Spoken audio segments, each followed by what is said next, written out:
السلام عليكم احبابي، مرحبا بكم معايا على قناتي شهوات سهله مع سناء. كنتمنى يا رب تكونوا كاملين في افضل الاحوال باذن الله.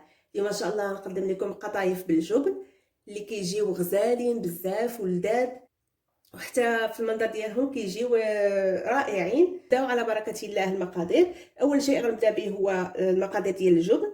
غنبدا به هو الاول باش يلا ندخلو الثلاجه باش يتماسك. غنحتاج بالنسبه للجبن لتر من الحليب، شويه ديال الملحه، 3 المعالق كبار ديال الخل. هادو غنحضرهم بوحدهم.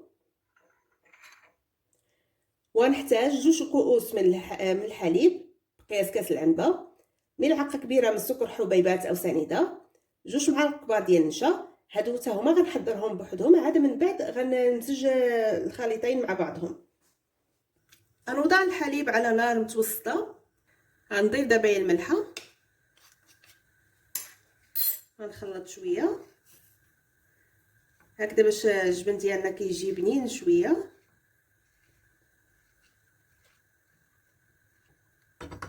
غير يبان لينا الحليب قرب يغلى، غنضيف ليه 3 المعالق ديال الخل. انا استعملت الخل الابيض، وممكن تستعملوا حتى الخل ديال الحامض ديال متوفر عندكم. ونبقى نخلط غير بشويه، ما تخلطوش بالجد، تبقاو تخلطوا غير بهذه الطريقه هذه غير بشويه. وكتلاحظوا انه الحليب بدا كيتعزل.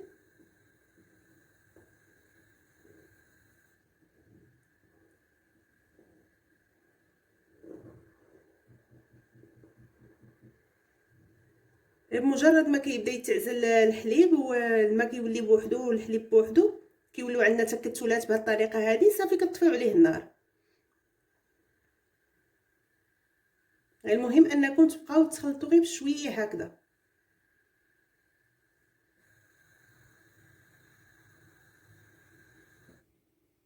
صافي انا طفيت عليه دابا.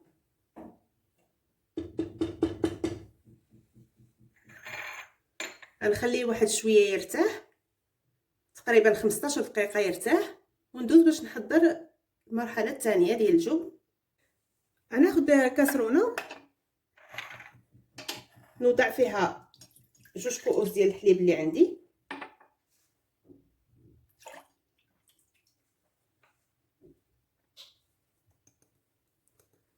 و2 معالق ديال النشا، معلقه ديال السكر سنيده او سكر حبيبات، ونخلطهم مزيان هكا حتى يندمجوا مع بعضياتهم. عاد نوضعهم فوق النار.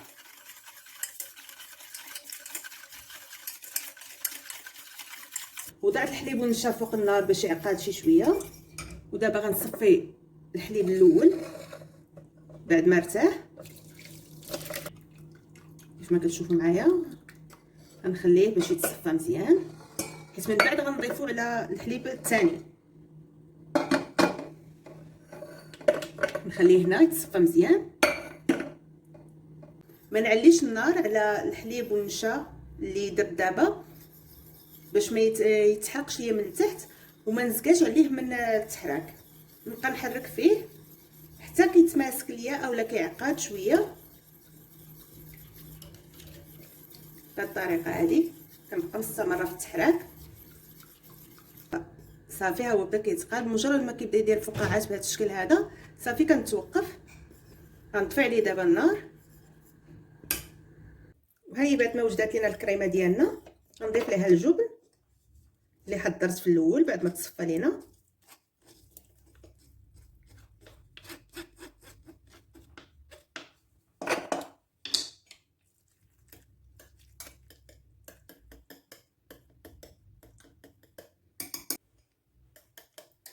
دابا باش ما يبقاش عندي هاد الحبيبات هادو غنطحنو بالميكسور.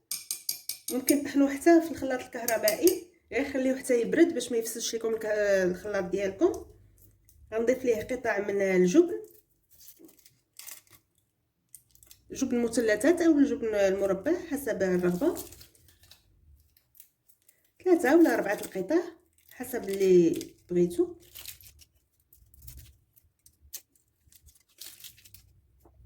نكتفي غير ب3 القطع وغنطحنو دابا.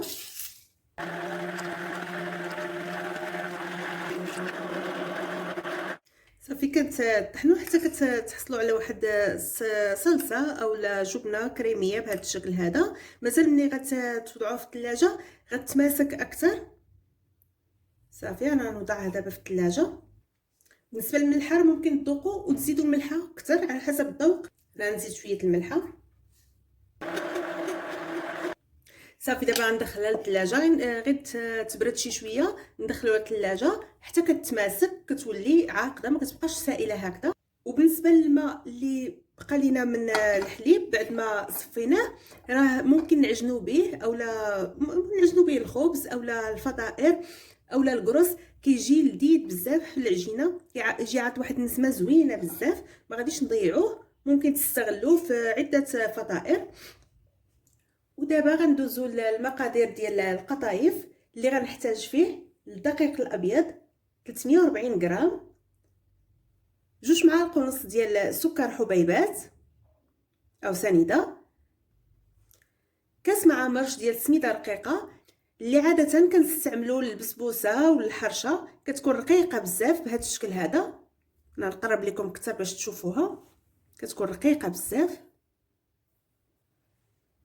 كاس مع مرش اولا 110 غرام، ملعقه صغيره ديال الخميره الفوريه، ملعقه صغيره ديال خميره الحلويات، نصف ملعقه صغيره ديال بيكربونات الصوديوم، وماء دافئ باش نخلطوا الخليط ديالنا بين 3 الاكواب حتى ل4 الاكواب. يعني كيبقى على حسب نوع الفرص اللي غنستعملوا.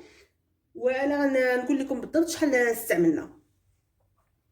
والتنسيم ديال الخليط ديالنا انا نستعمل ملعقه كبيره ديال ماء الزهر.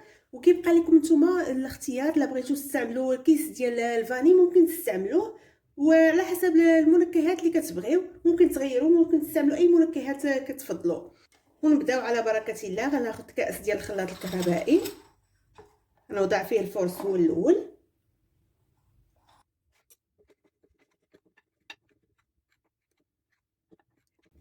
تلتمية وربعين غرام راه كتعطينا 3 الكيسان عامرين بقياس كاس العنبه كيكونوا عامرين مزيان. بالنسبه اللي ما عندوش الميزان هذا هو القياس اللي كيعطينا. كنضيف سميده كاس مع مرش قياس كاس العنبه، 2 معالق كبار ونصف ديال سنيده، الخميره الفوريه، خميره الحلويات، بيكربونات الصوديوم، ملعقه كبيره ديال ماء الزهر. وغنضيف الماء يكون دافئ. الكاس الاول،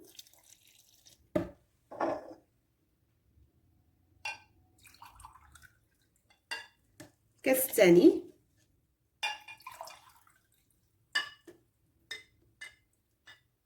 والكاس الثالث. غنخلط وغنشوف الخليط ديالي الا وصلت للنتيجه اللي انا باغا. غنكتفي غير ب3 الكيسان. كنت مازال خاصني الماء غنضيف الكاس الرابع اولا نص كاس على حسب النوعيه ديال الدقيق اللي عندي.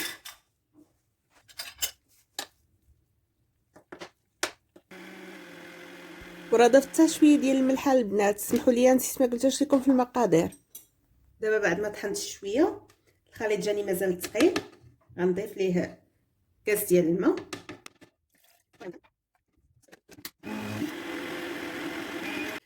صافي ها هو الخليط ديالي بعد ما طحنته صافي ها هو واجد. نديرو في هذا الاناء. نتوما كتشوفوا القوام ديالو كيكون سائل شويه ما كيكونش عاقد.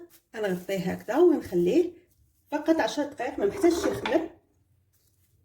مباشره غنبدا في الطياب ديالو. بعد ما دازت 10 دقائق انا عريت على البول ديالي. غنحرك الخليط بهذه الطريقه هذه. وانا درت من قبل المقله اللي ما كتلصقش درتها كتسخن. ودابا غنبدا في الطياب ديال القطايف حيت غنديرهم صغار. ما غاديش نستعمل المغرفيه اللي غنحط بها الخليط ديالي. غندير هذا المقياس هذا هو اللي غنزل به الخليط وغنطيب به. انا غنبدا بسم الله. غناخذ غير هذا القياس هذا هو اللي غنبدا به. بسم الله.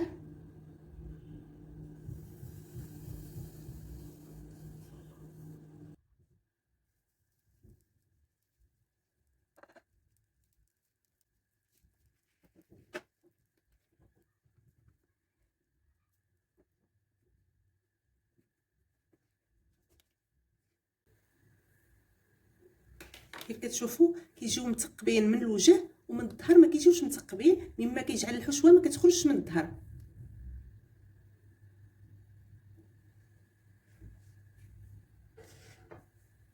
هانتوما،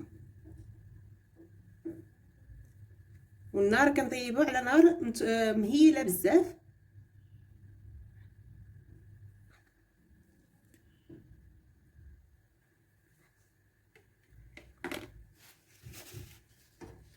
نار مهيله، ما كنخليش النار متوسطه ولا عاليه، هكا ما كيجيش مخطوف في الديال. وكنمسح المقله في كل مره، كنمسح المقله غير بالورق ديال المطبخ. بالنسبه للحجم ديال القطايف نتوما كتحكموا فيه، بغيتوهم صغيورين اكثر من هكذا، بغيتوهم كبار نتوما كتحكموا فيه. كديروهم في منديل هكذا بهذه الطريقه هذه، كتبقاو مستمرين كديروهم في منديل هكذا وكتغطيوهم. كتشوفوا من الوسط كيفاش كتجي محمره وكيبقاو لها الجوانب هكذا بيضين، مما كيجعلها ملي غنجمعها كتعطي واحد المنظر زوين في الشكل ديالها. ان شاء الله ملي نجمعها غتشوفوا الشكل ديالها كيفاش غيجي. السكر اللي كندير فيها هو اللي كيجعلها كتحمر من التحت بهذيك الشكل هكاك، كتجي محمره. في كل مره كتشوفوا المقله ديالكم طاحوا فيها هكذا نقيطات ديال الخليط، كتنظفوها بالورق ديال المطبخ. كنستمر بهذه الطريقه هذه كيف ما كتشوفوا معايا حتى كنكمل. ملي تلقاو الخليط تقال شي شويه حركوه بهذه الطريقه هذه، ولا تقال بزاف ضيفوا ليه شويه ديال الماء وخلطوه بهذه الطريقه هذه حتى تستمروا في الطياب ديالو.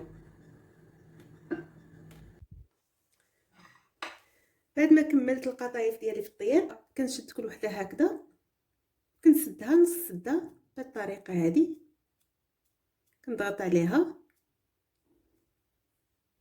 كتجي على هذا الشكل هذا، باش من بعد نعمرها بالحشوه من هنايا.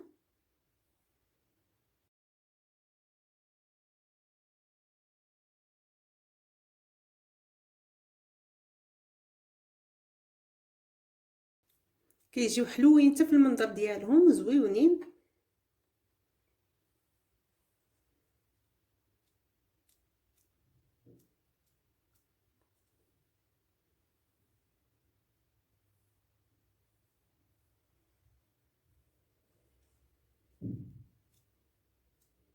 كنستمر بهذه الطريقه حتى كنكملهم كاملين، عاد من بعد نبدا نعمرهم بالحشوه ديالهم.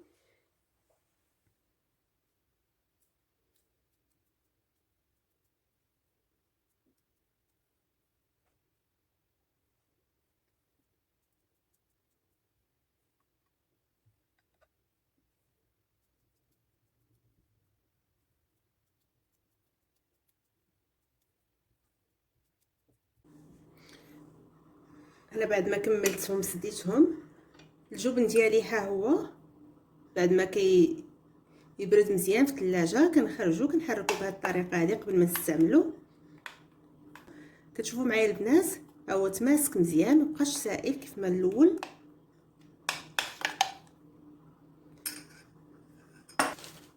غنديرو في واحد الجيب حلواني وغنبدا نعمر بالحشوه، نعمر القطايف ديالي بهذا الشكل. والحشوه ممكن تستعملوا اي حشوه بغيتو، ممكن تستعملوا حتى الكريم فريش اللي عندكم. هنا عندي شويه ديال البيستاش،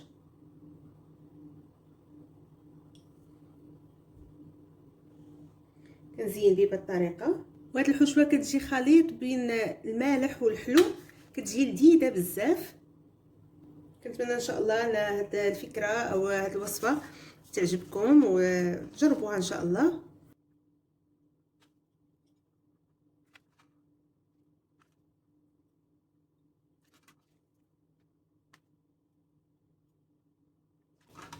غنستمر دابا حتى نكملهم كاملين. وها هما القطايف ديالنا بعد ما كملتهم كيجيو غزال ورائعين في المنظر وحتى في المذاق ديالهم. كنتمنى ان شاء الله انكم تجربوهم ويعجبوكم وتاكلوهم بصحه وراحه. نرافقهم بشويه ديال العسل.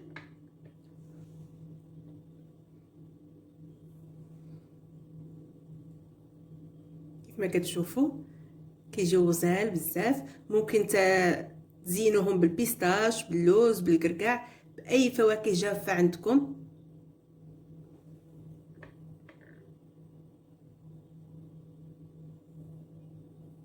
كيجيو غزال بزاف.